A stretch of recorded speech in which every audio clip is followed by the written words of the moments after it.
Hi, my name is Gil Robertson, president of the African American Film Critics Association. Today, we're delighted to be speaking to the cast and creatives for the hit Bounce TV show, Johnson.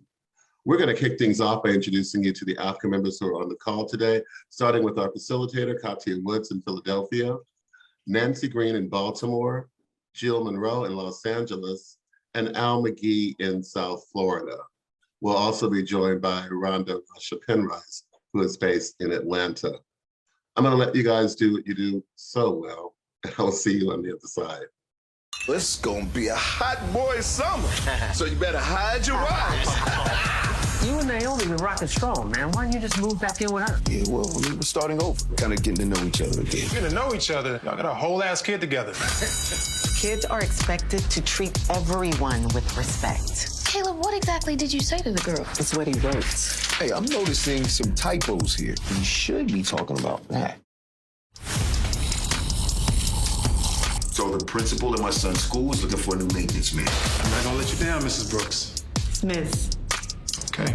So, how long have you and Greg been? Greg is a nice guy. We're just friends. Nowadays, women play the game better than most men. That sounds like it came from personal experience. Being emotionally available hasn't really worked out that well. It's a turn on for me. Well, then let me find something to cry about right now. I mean... It's our obligation to fight for our black men. I'm just hoping you do the same for us. Absolutely, we all we got. I think I need to take some time and reflect on my life. What's best for me? When one door closes, another one opens. You a Johnson. Brush yourself off and keep on moving forward. I'm Nancy Green from Film Critique. And I just wanted to say I really enjoyed this series. I love the comedy and the camaraderie in it. And there's been a lot of talk of not seeing as many things with Black men having that sort of friendship kind of thing like Insecure. And so I wanted to know how you all got involved in it and where the idea came from. Yeah, so my name is Deji, LaRay. I am the creator of the show. You know, this show for me kind of started almost like a journal, you know, almost like a passion project, you know, writing down experience that I personally went through, you know, writing down experience that friends of mine went through. And then, you know, I'm just a big fan of television, the entertainment, art side of things. And so just really watching TV and just really seeing that, like you said, there really wasn't any shows that showed us in our true authentic self that dealt with issues that we dealt with on a regular basis. And I'm a big advocate, you know, if there's something that you don't like about something, you got to change it yourself instead of just complaining about it. And so, you know, I went to work, started writing, you know, the initial pilot, and the story just kind of snowballed from there and grew from there. And I felt like this was something that needed to be seen. You know, I'm a huge fan. You know, one of my favorite shows is The Wire, you know, on that was on HBO. And but none of those guys on The Wire are truly like myself or any guys that I know, you know, and it's great to have The Wire, but we also got to have a balance and have, you know, shows like Johnson as well that just shows us how we are every single day in our authentic self. So you know, I met Thomas Q. Jones, who became my producing partner. And, you know, we just started having many conversations every single day about what this show should be, the messages that we want to spread on this show, and how we want it to be received in the world. And, you know, it was a process of shopping the show. I had worked with Derrex Brady, who's one of the actors on the show. I had worked with Philip Smithey as well on other projects. And, you know, their essences reminded me of, you know, they were different than myself. You know, their essences reminded me of other Black men that I knew, a certain demographic of other Black men that I knew. And then Thomas was very different as well. So I was looking at these guys like, you know, this cast is very diverse. You know, we may look similar in certain ways, of course, but when you start talking about, you know, just our perspective on life, you know, how we think about, you know, certain things such as religion, even within, you know, our personal lives and conversations that we've had, it really translates to the characters on this show. And so, you know, Reesha Archibald, I don't know if Reesha is on this call, but Reesha Archibald, you know, being a Black woman, seeing the significance and the importance And the value in this show was the one who took it to Eric C. Ron and Cedric the Entertainer over at A Bird and the Bear. And they got it right away. And they have become incredible partners for this show. They give us the room to, tell our stories unapologetically, and they're very supportive. So, here we are with Johnson season 2. Nice, nice. Thank you. Did anyone else want to add to that? Yeah. Go ahead, Thomas. Go ahead, Thomas. Well, I was just to kind of piggyback off of what Deji said. I retired from the NFL in 2012 and started acting. I would say seriously in 2014, 15. And, I was just kind of going through the whole Hollywood process of auditioning and trying to book roles and figuring out what my, brand was going to be, all that, beginner Hollywood thing. And I met Deji, and I had a complete change of direction in Hollywood from just being an actor to being a producer because of this show and because the narrative of the show was around my life as a Black man. And like Deji, I like some of the other content that's been on TV for years, but at the same time, like you said, there just wasn't any balance. And I really, really felt passionate when I first talked to Deji and met him in 2017, and we discussed the idea. I really just felt like this was something that could be a hit TV series. I know that there's a lot of people who want to hear our voice and hear what we have to say. And now we're here, like Deji said, Cedric and Reesha and Eric, they've been an incredible force for us. I mean, they've been super supportive and allow us to create the content that, we feel is going to move the culture. So we're really proud of this show. We're really excited about the future of this show and the future, obviously, of our partnership with Reesha, Cedric, and Eric too. I want to jump in real fast. First of all, thank you everybody for your time and for hearing more about Johnson. We're extremely excited about this show and very blessed to have Bounce as a partner. The thing that really drew me to this project when Thomas brought it to me was how it reminded me of the men in my family. And I thought it was important to show Black men living lives like Black men do that nobody ever talks about on television. And I thought it was important for us to not only see, for men to not only see themselves that way, but for women to see Black men in this light, and this, as well as our young boys to see Black men in this light. And so I was elated that Thomas shared this with me. I got it immediately because I'm the only girl of 5. So it was extremely important to me to pass this along to my team. And I knew that Eric and Cedric would get it immediately because they're these men as well. They're great citizens. They're fun. Black men are complicated and sensitive and thoughtful and compassionate and hardworking. And we just don't see enough of that on television. And so it's been great to partner with Bounce on this, and David Hudson got it immediately as well. And so we're just so grateful and blessed to be working with Bounce on this project. If I can jump in and just say, my name's Derrex Brady, and Deji, and like Deji said, we were working on a previous project, and he had a script, and he's like, I think there's a character in there for you. You want to take a read? I said, absolutely.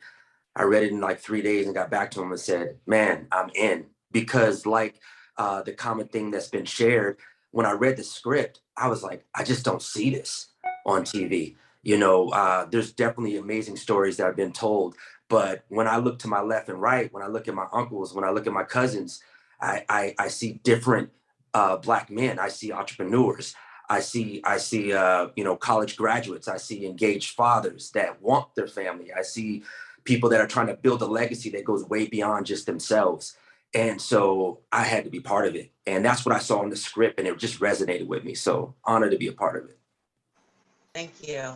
And I really enjoyed it. I thought the exact same thing. I was like, I recognize these people. So, yeah. Hi, Jill Monroe, Access to the Life.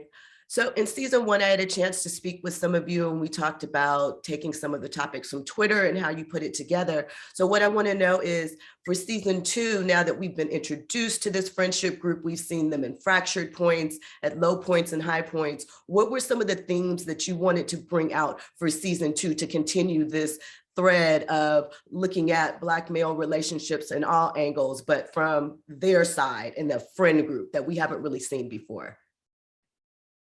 We can start with the creatives if you like, Deji. Yeah, we wanted to dive deeper into a lot of topics. Season 1, you know, one thing we want to do with this show is just make sure everything is organic, right? We don't want it to be a situation where it feels like, you know, we're just throwing in these controversial topics or, you know, talking points just to have them in there. They have to be weaving into the storyline in a way to where, you know, they creep up on you, or it's a natural experience that these characters go through, and then they fall into these conversations, and these conversations are had, and they spark conversations with the viewers, you know. And so in season 1, you know, we talked about a lot of different topics that are very important to our community, you know, such as divorce, such as commitment, such as religion. You know, in season 2, you know, it's even more of that as well. You know, some of the things that we discuss in season 2 is this myth about the absentee father. You know, we make it a point, even though Omar and Naomi's relationship isn't the greatest right now, played by Thomas Q. Jones. It's not the greatest right now, but, you know, they're co-parenting, and Thomas's character, Omar, is heavy in his son's life. You know, that's the most important thing to him, you know, in this moment. And we show him being a present father and mentoring his son and bringing him up in the proper way. So that was very important to us. You know, we dive deeper into religion. Organized religion is a, you know, big topic in our community. I think that it's becoming an increasingly more divided conversation about, you know, whether people are, you know, kind of looking at the church in a certain way, you know, feeling like they're more related to like the more spiritual element of things. And so we dive into that. We dive into classism on the show as well. That's a big topic in our community. What else we talk about in season 2, Thomas? Man, you know, Deji, me and Deji always likes to say, you know, that Black men aren't portrayed to be as emotionally intelligent as we are. Mm-hmm. So we also get into that conversation, you know, with Keith's character and some of the stereotypes that come around a Black man like Keith, and also Omar as well. You know, we have the beautiful thing about the 4 leads is that we all have different energies, different essences, different complexions, and different stereotypes come with all 4 of us. And so what Deji and I try to do is we try to take those stereotypes and we try to flip them. And like you said before, we don't want to tell you, we just want to show you in a real organic way so you can follow the storyline and you can also relate to the storylines, because, you know, at some point you're going to know someone in your life that's been through this. Some Black man, you know, is going through a custody battle or marital issues, or doesn't want to necessarily commit to a relationship, but you might not know why. He might be naive when it comes to women, you know, or he might be, you know, maybe in an interracial relationship and you don't understand why he chose that person over all the beautiful Black women out here. You know, so it's a very, very complex show, very complex topics. In season 2, like Deji said, you know, religion is a heavy conversation, classism. We also even get into body shaming in season 2. You know, we get into some very specific conversations that are going on in the Black community, and not just from a Black male perspective, but also from a Black woman's perspective, because most of the decisions that we make as Black men, Black women are the catalyst for those decisions. So you all are just as equally as important to the show, and your voice is just as equally important to the show as ours. Mm-hmm. The other thing I would add, this is Eric Rohn. The other thing I would add is that in season 2, we definitely use humor. Like, we understand that our male characters are very dynamic and there's a lot of deep and heavy issues and topics that we cover, but we also have a lot of fun with the characters. And I think that's another misnomer about Black men, that, you know, we're angry, we're tough, we don't show any emotion, but we like to have a lot of fun as well. So all 4 of these actors, obviously, and with D.L. Hughley, Earthquake, and Sid, and everybody else are incredibly funny. Terri, Vaughn, everybody incredibly funny. So we had a lot of fun in this experience. And I think for season 2, you'll see these characters and humor being used in a way that is really about the character, not joke. But these guys are very funny, and we use humor in a very clever way to help digest some of these more heavier topics. And I think that's another thing we need to show more of Black men doing. And let me just jump in and first of all, congratulate our 5th cast member, Albert. If you look at his backdrop, he seems to be rising. Albert, you look really cool, man. You look like you belong to the show. Right. I don't know if you see your backdrop. That's hilarious. He can't even see his backdrop. It's crazy. Right. All right. Very cool.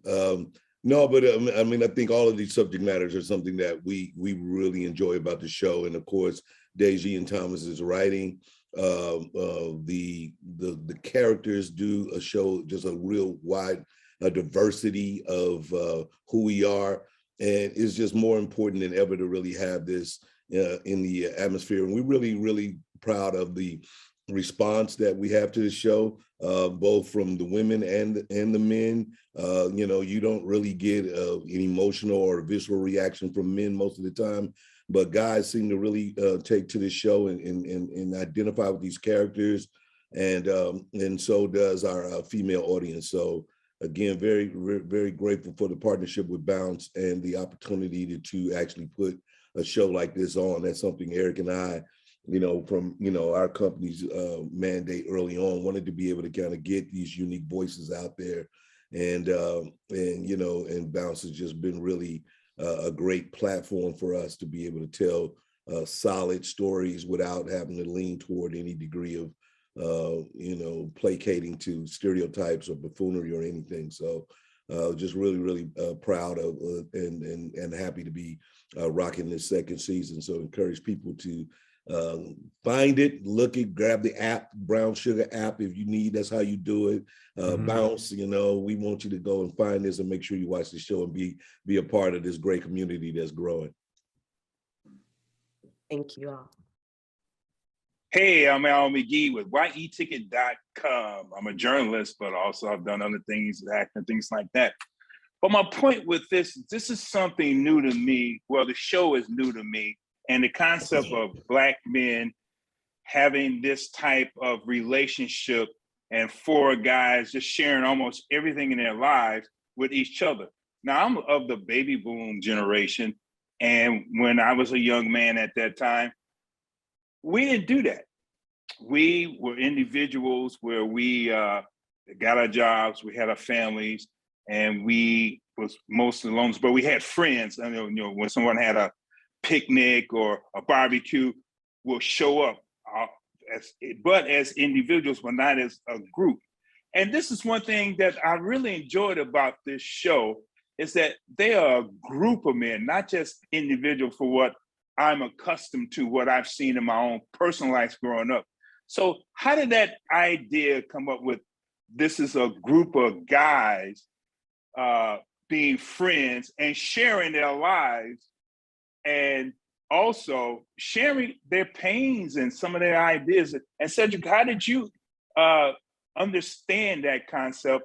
And also, DJ LaRay, when you was writing the story, what did you base this on? Did you base this on, you know, your experience in life, or just other people you already knew? Yeah, I think, you know, historically, you know, men, you know, are taught to, you know, hold their emotions in.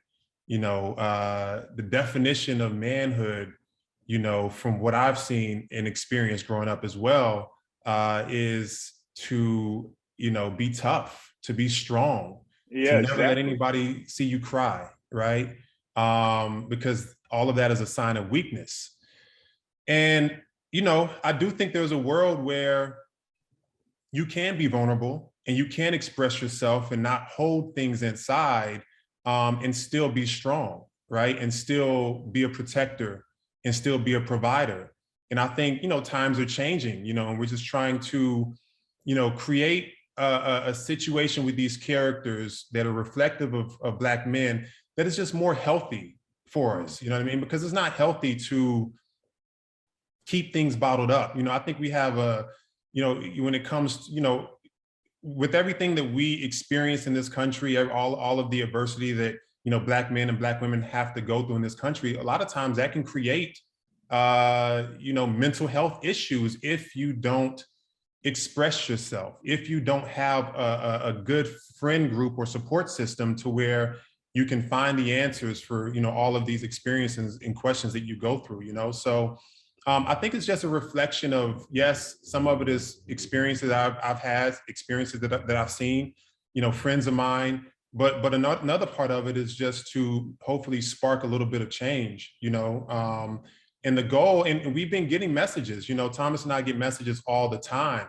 I have messages sitting in my DMs right now from a lot of men talking about how refreshing this show is, how it inspired them. I've gotten messages saying this show inspired me to repair the relationship with my father.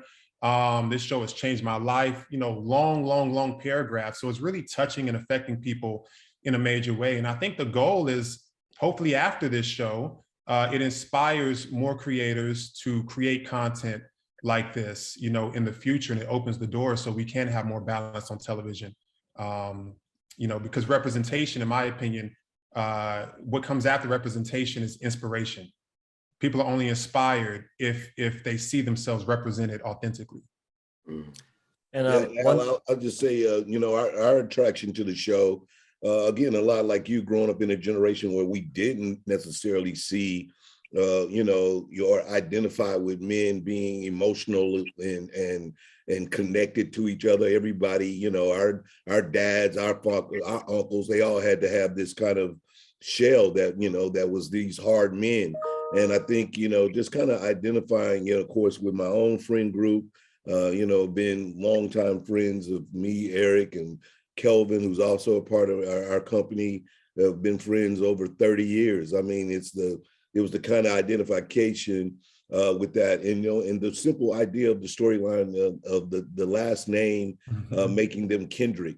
Very early on, I just thought that was such a unique thing that they weren't necessarily related.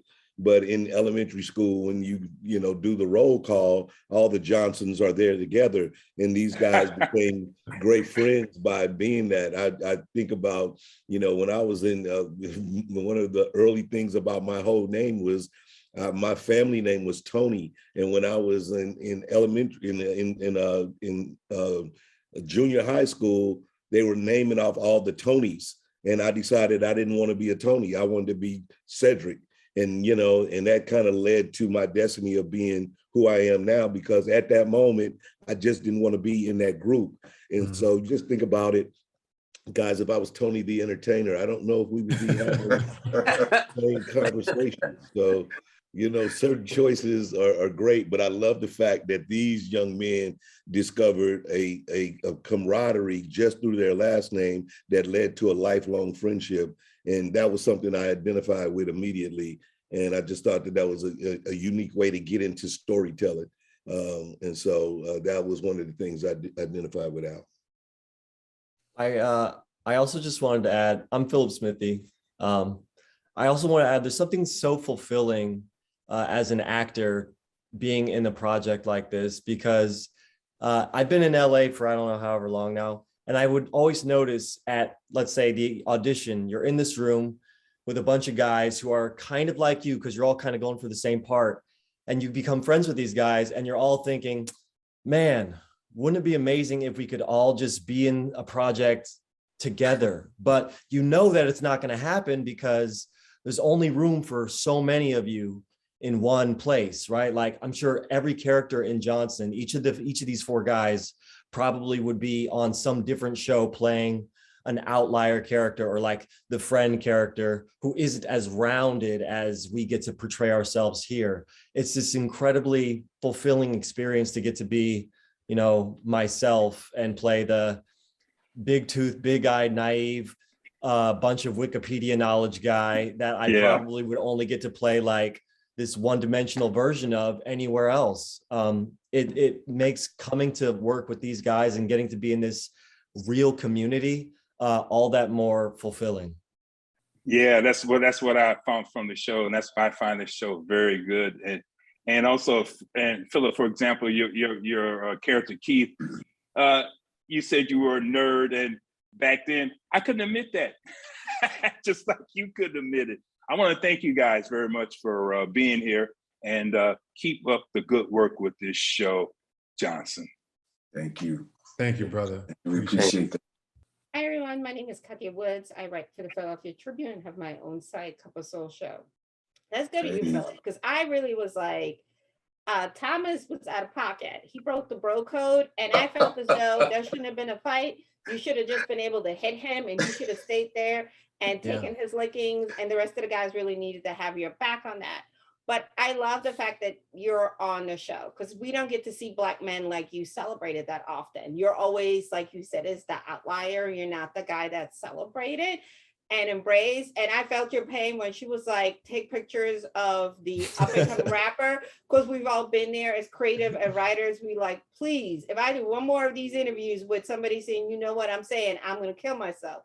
But talk about why that is so important, and not just you, as well as Derek, because I was like, you married this girl, we're gonna keep it cute though. But I was like, I just talk a little bit why that's important to see, because young boys, not everybody's going to play sports, not everybody's going to do entertainment. Somebody's going to be in the AV club and the chess club, and we got to show that that's just as cool and just as okay. And we have to show that people who are in the chess club can hang out and have a very fruitful friendship with people who are the quarterback of the football team. You know what I mean? And that's why you see characters like, you know, Omar and Keith, who are good friends on this show. And we want to push that, you know, to make sure that synergy is there. It's a very interesting thing to get to live out this experience on the show, because my real life experience, I grew up in a white neighborhood, white schools, and I didn't have that many Black friends until I went to Morehouse in Atlanta, and I found that I became, entrenched into this community. And at first I was thinking, how am I going to fit in here? And I was like, maybe none of these people will like me or won't understand me. But it was the exact opposite. I found myself in this, flourishing full spectrum of brothers that I met. And we were all so incredibly different. And that was the first time I even knew that was a thing, because that was not something I was seeing, certainly on television. So getting to live that experience, for me, this is kind of like getting to take that feeling that I had in college and bring it into this space to show people like, hey, listen, there's so much more going on than you think. It does not have to be a certain way. And I know, like, I think of all the guys here, the one that I get the most excited to mess with is Thomas, because of everything that's gone on in the show, and like all of our conversation in real life. It's so fun, and these guys really are like my brothers, and that's just what makes it like the best thing. Yeah, it's very for me, these are my new brothers. I played football for a long time, and the locker room is a very specific place. And we all have one goal, is to win, and it's high stakes, and we all understand the consequences collectively. So when I retired, honestly, I was just floating around. Like, I'm not in the locker room anymore. I'm not on these teams. And so I didn't have that camaraderie, that brotherhood that I was used to until I met Deji, and then I was introduced to Philip and Derrex, and then immediately we just all clicked, and now we're really brothers, like in real life. We're close with each other's families and wives and girlfriends and things like that, and that's really how Black men are in general, though. And on TV and in the media, we're super portrayed as very monolithic, one-dimensional, and that's just not it. You usually see the tough guy. And you don't think he's going to hang with, like you said, the guy that's in the chess club or the photographer. But that's not true, because, my friends in college were Deji, Derrex, and Philip. I just so happened to play football, and they didn't. But a lot of it has to do with representation. And media is super powerful. It's very powerful. What you see on TV and what you hear on radio, you believe it. And like Deji said earlier, if it's if the narrative is going to change, it's up to whoever wants to change the narrative, and that's what we're doing with the show. I want to say also, it's like Philip was saying, in a lot of my past roles, I played the outlier where it was this Black character, kind of awkward. He's one-dimensional, so you don't really get to know really why he's even there. And the beauty on this show is that, honestly, in the past, when I've played a character that's highly intelligent or highly successful, able to articulate himself, he's usually kind of either boring or goofy or kind of, and with Jarvis, I'm so grateful that Deji created him because it's the first time I've got to play a character that's, efficient and has swag. Like, you just don't see that combination. And, for me, I grew up in a predominantly white neighborhood as well. And sometimes you find yourself on an island where you're just trying to relate and find anybody that you can relate to, because as kids and teenagers, you still want that companionship. You still want that love. And that's kind of Jarvis going to Yale. He was a fish out of water. He didn't know the environment. And he found this woman named Lisa that they had some common themes with. And they end up falling in love. And I think in season 2, we're going to be able to also see how when you don't really understand each other's cultures, those are things that you're going to have to start working through, because that honeymoon thing is over now. Now we're dealing with life. And I think in season 2, Deji did an amazing job writing the episodes, and him and Thomas just having the ideas of where we're going forward. And I think we're articulating really how life can be, not always just this happy honeymoon thing, but when you don't understand each other's cultures, how that can start to have effect. Absolutely. But Philip, I was still team you. You should have been able to just punch him and that would have been the end of that. Thank you. Have you seen episode 2 of season 2, Katia? I have not. Okay. But I still think. Then stay tuned. Stay tuned. You might get your wish. Yes. I'm still team him because it was just you might have spoken it into existence. So you have to tune in Sunday. Hello, my name is Karan from Karanism.com and Love Music Pleasure. And I have to tell you, I was threatened with dismemberment from my mother if I didn't say hello to all of you. You have all had such significant places for the last 5 to 10 years in Black storytelling. And this is really a heartwarming and remarkable place to see Black men in vulnerability, telling stories that are not surrounded or enveloped by their relationships with women. So will we see more women of a certain age? Is cougardom going to be represented? Because I need to know. And I want to ask Reesha and Terri also what it feels like for you to be able to help move these stories forward, because the relationships are not about theirs with women. It's about their relationships with each other. And my mama's not a cougar, but she's 71 and she's gorgeous and she is getting her whole life right now. And I am celebrating that and enjoying it. But I also want to know, are we going to see some cougardom represented? I'm asking for a friend. I guess that's my cue, Deji. But no, that's not your cue, Terri. Oh, Listen, listen, I love the question. It's incredible. I think that we will have more variety of different ages on the show. And yes, I think specifically, one of the characters does start a romance with an older woman on the show, and not much older, but I would say older in the sense of just having her stuff together. You know what I mean? Just being professional and experience and things like that. Because and that's and also too being more financially stable as well. So I think it's just all of those elements combined just puts her at a more senior level than the character on the show when this romance starts, and not necessarily about the age difference, because age is you're as young as you feel, and I truly believe that, you know what I mean. And so now that is your cue. The beautiful, incredible Miss Terri J. Vaughn will enter the Johnson sphere in episode 3. Come through, Terri. So yeah, I mean, everything that the guys have been saying is one of the reasons why the show is so amazing. You know, I was very excited and fortunate to be asked to play this character opposite the very handsome Deji, as you see. And you know, it's the writing. It starts with the writing.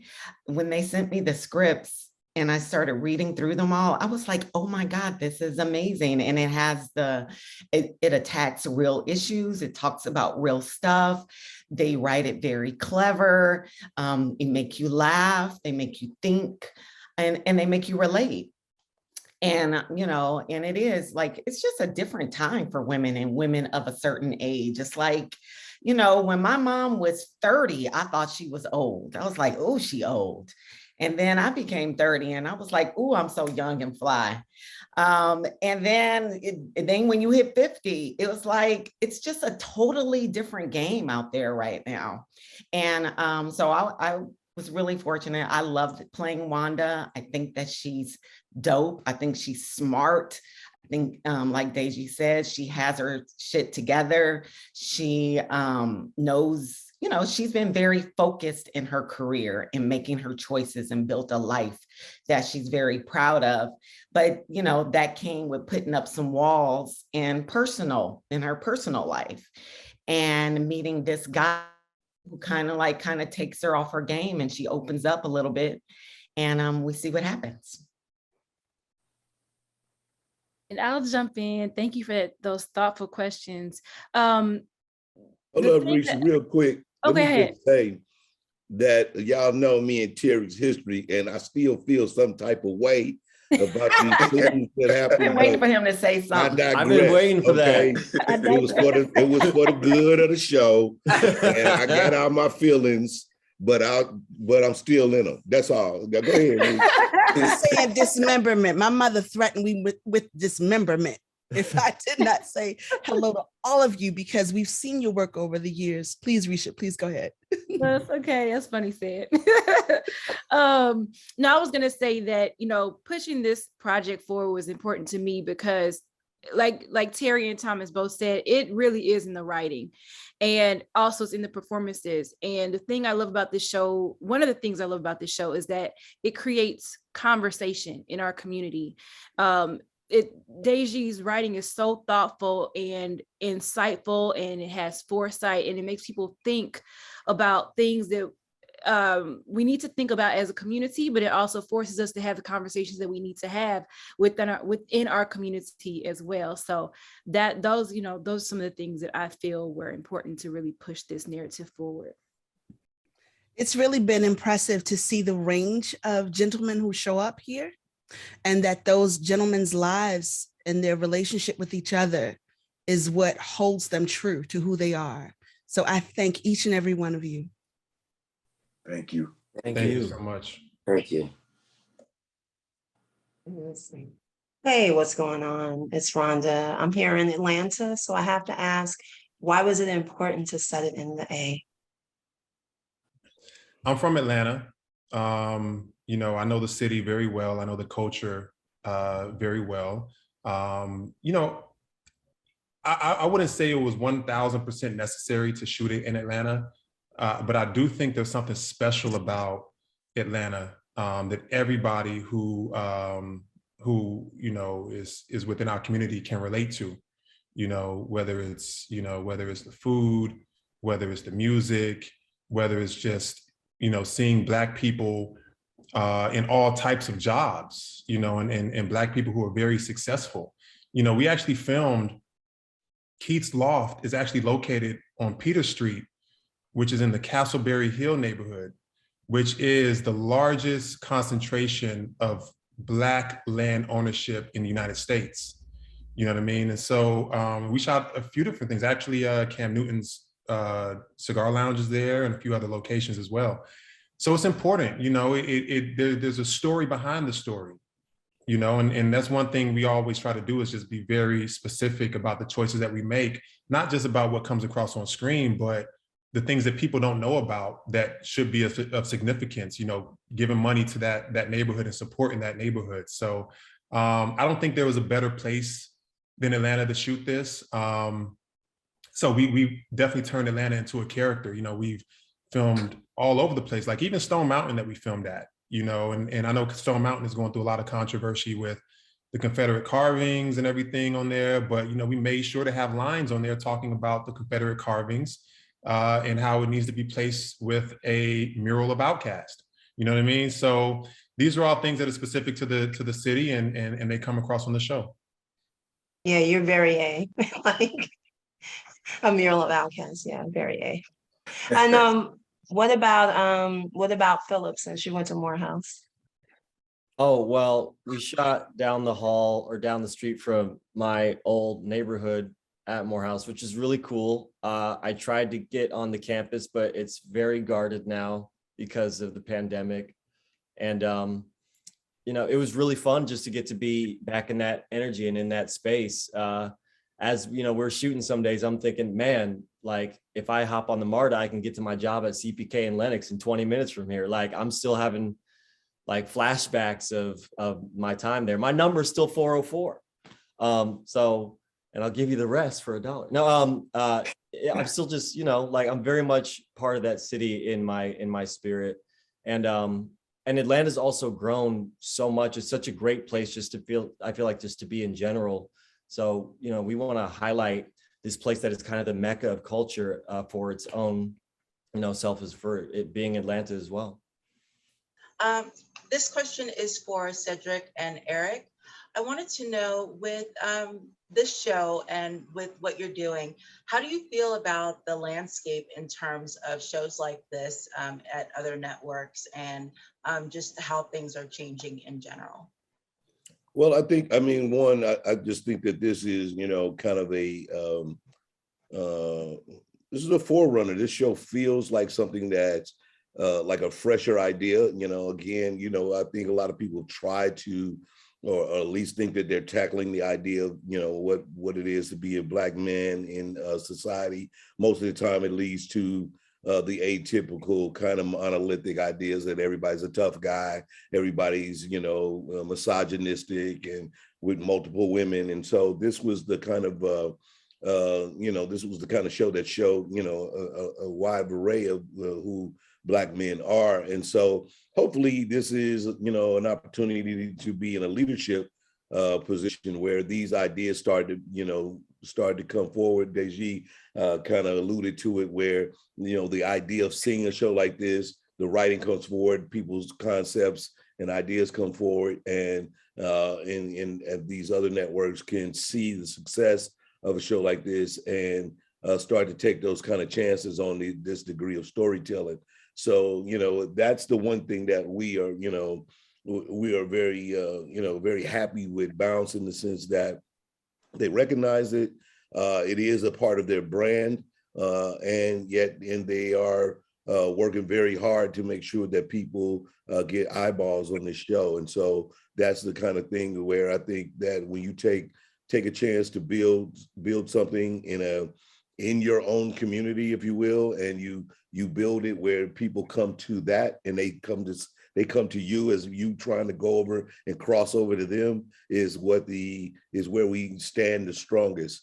And so that is something that, I've been able to, fortunate enough to do most of my career, is just kind of be big in the Black community and then have the crossover community come find me. So, like if I know my people love me, then y'all will see it, and then y'all will love me too. And I don't have to necessarily change up who I am in order to be liked over there. And so that's what I think that we really kind of try to lead with this show, and the idea and the creative nature around the show. And especially, our creators, their personalities are, as you can tell, they just solid men. They're not gonna be able to be handled, and we Eric and I are like that, and we just like the fact that they're the same way. And so that, finding a home that was able to just allow us to be, and we didn't have to try to sell them nothing more than what the show was,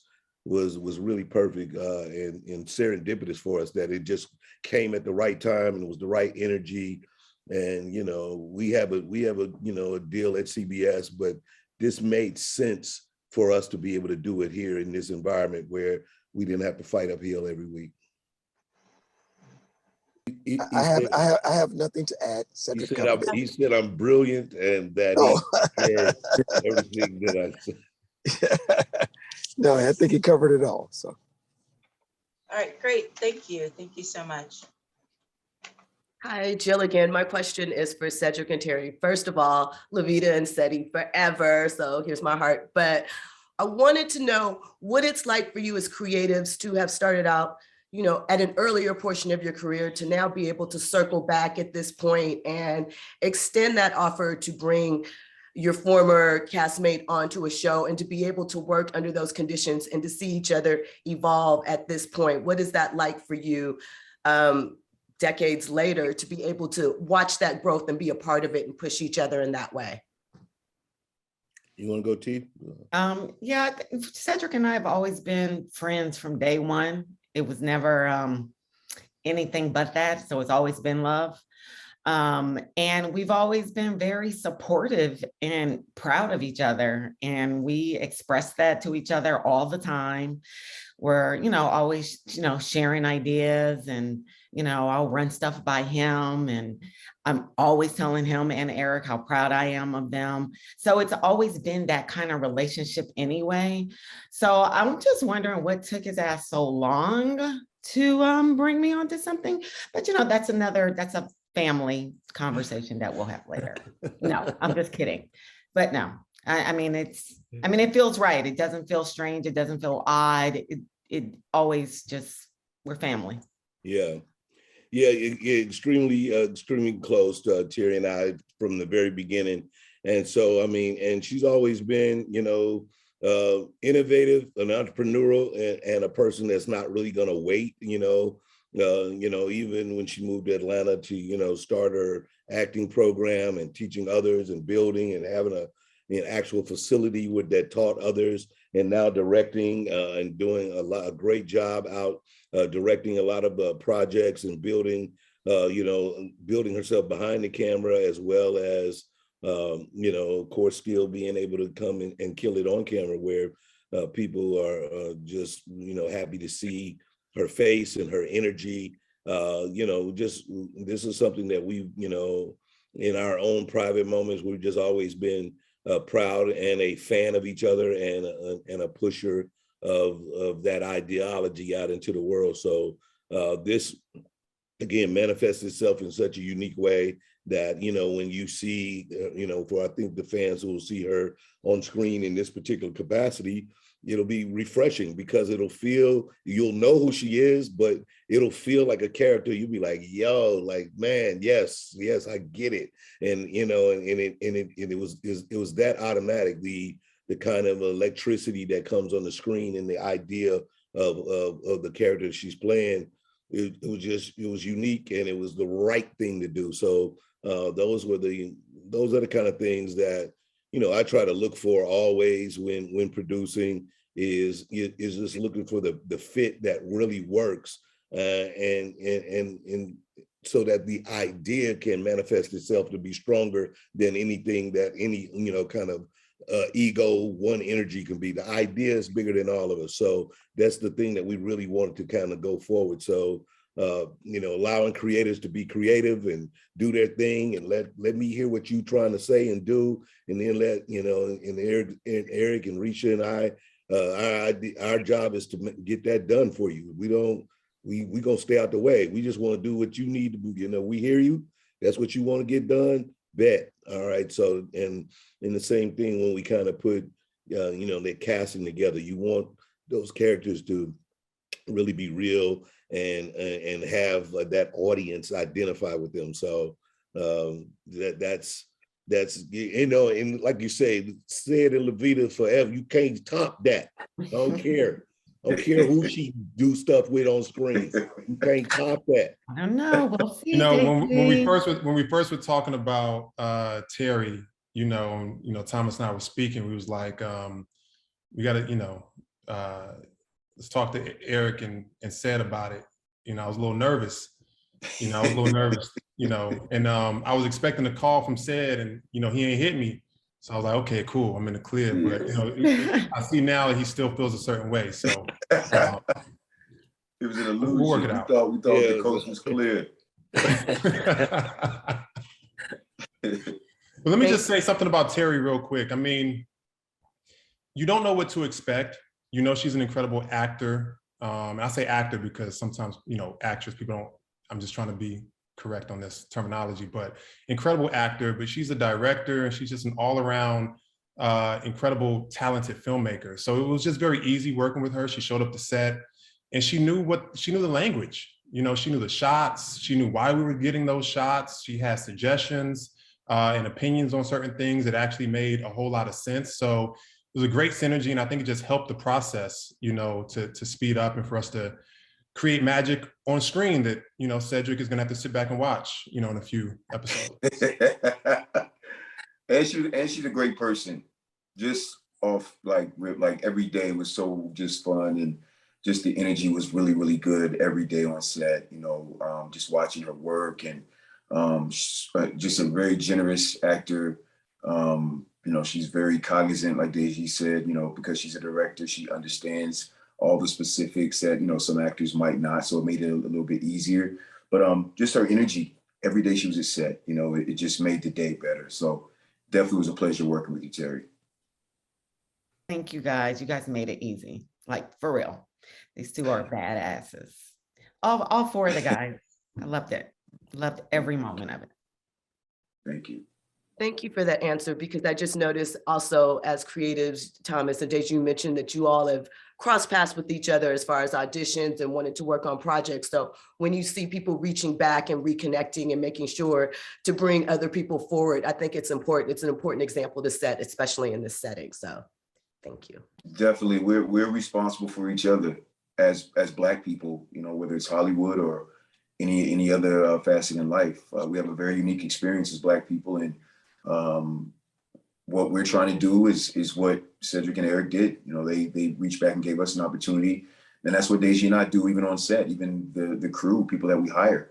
We're very, very cognizant of who we want to bring on board, as many Black people as possible, as many young creatives as possible. We have in our production office, everyone wants to be a director, they're a writer, something, and we always ask them for their ideas and their input.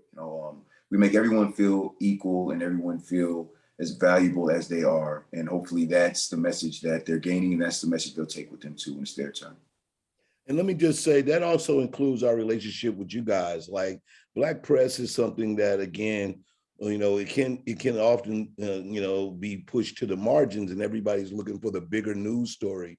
But you guys doing what you're doing here today, being able to, get our stories out, to be able to, express in a written way, in a blog, in a way to tell their story so that people can understand what they're going to watch or what they're going to tune into is very important to us being able to get our ideas out. And I think, again, sharing and being a part of, our overall community, realizing that they walk hand in hand, that they're important, that us recognizing that your voices travel beyond, sometimes a billboard, way more than a billboard, right? I mean, the fact that you have a word or phrasing or a way to make somebody go, oh, I didn't never look at it that way. That's so important. And I think that, just really, really thankful that you guys are interested and came on board and actually spending your time with us today to talk about this show. So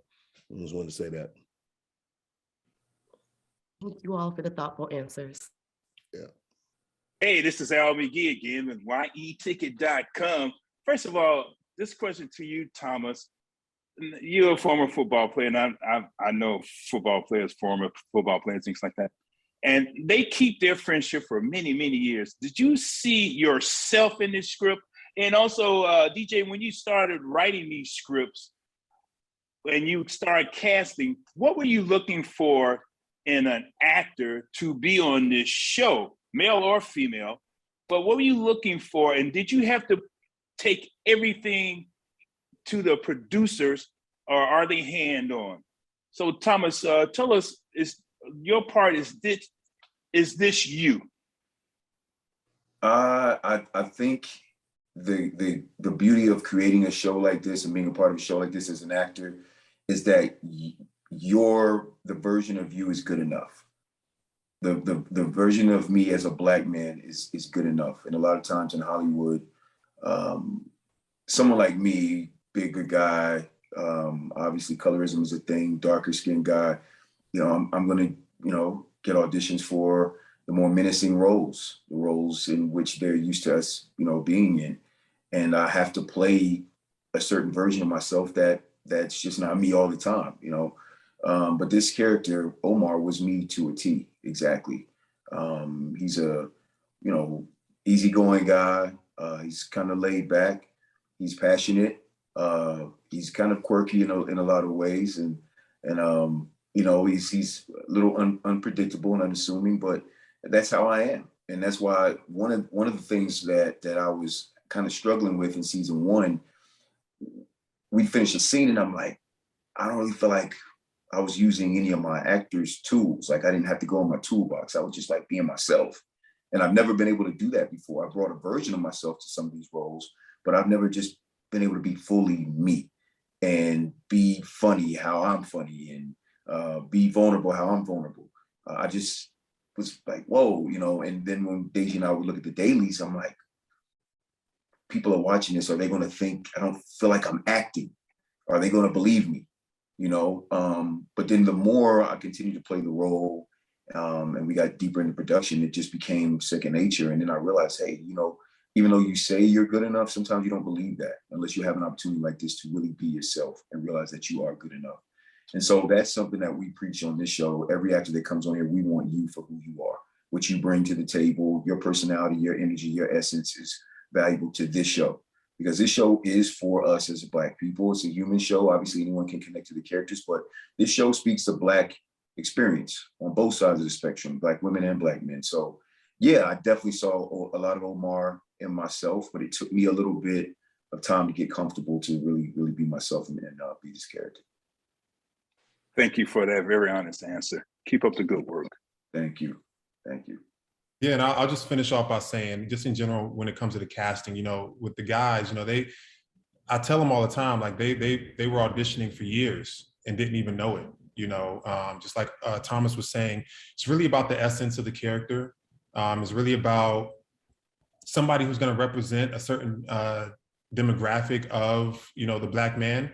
And I felt like we did an incredible job, with the casting, with all of these 4 guys. And then, when it comes to, the women on the show and then day player roles and things like that, we sit around and we figure out, what's the obvious choice, but then we also have deep conversations about what the unexpected choice is, what the curveball is going to be, who is somebody going to expect, and then who is somebody going to feel refreshed when they see this person in this role, when normally it's, this person in this role. And I think we continue to do that, and I think that's the precedent we want to set on this show, is like, you're not going to know who to expect in certain roles, in certain situations, whether it's by their essence, or by how they look, by how their hair is. We want to make sure that everybody's represented.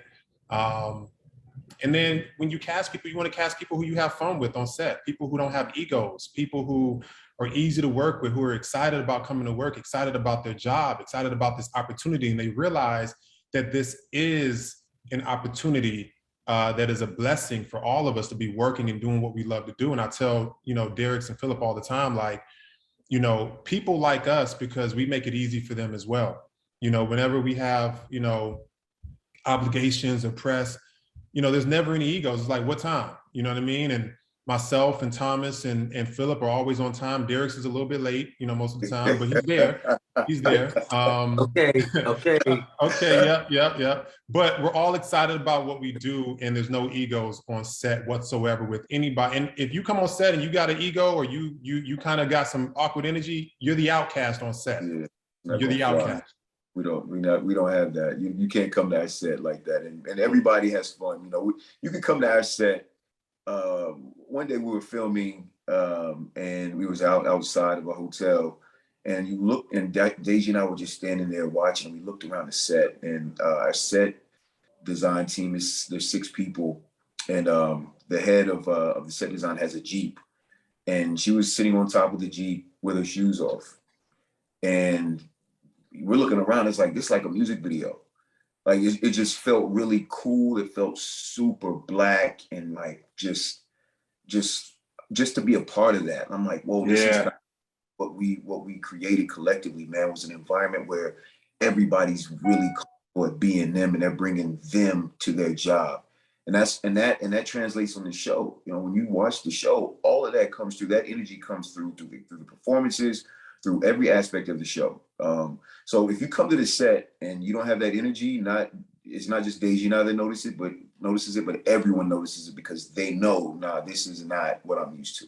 And that's the precedent we set from season 1. Well, thank you everyone for your time. I can't begin to tell you how appreciative we are to the fact that you are taking a big leap in expanding the portraits of African-American men, Black men, for the world to see. So a most sincere thanks for doing that. On behalf of the world's largest group of Black film and TV critics, thank you for watching this episode of AAFCA Roundtables. Have a great day. Thank you. Bye, everyone.